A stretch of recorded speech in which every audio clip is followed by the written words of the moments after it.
Assalamu alaikum, this is Muhammad. Today I'm gonna talk about vowel letters and vowel sound.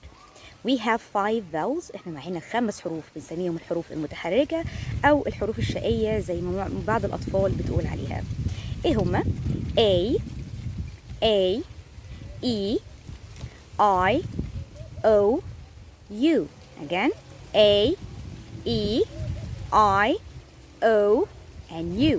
دول الفاول ليرز. تعالوا نشوف اصواتهم بقى، بنسميهم فاول ساوند، يعني اصوات الحروف المتحركه. الساوند نور A A، الساوند نور E E، الساوند نور I I، الساوند نور O O، الساوند نور U A. A like cat، E like red، I like thin، O like hot، A like sun. A إيه إيه أو أ.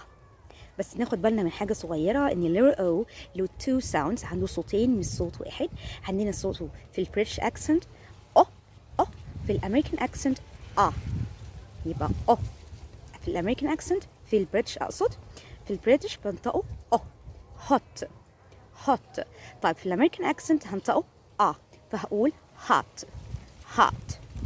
مثال تاني مثلا job job job job، يبقى له صوتين اللير او مش صوت واحد او و That's all about vowel letters and vowel sound. أتمنى تكونوا استفدتوا المعلومة دي، وأشوفكم إن شاء الله في معلومة جديدة. السلام عليكم.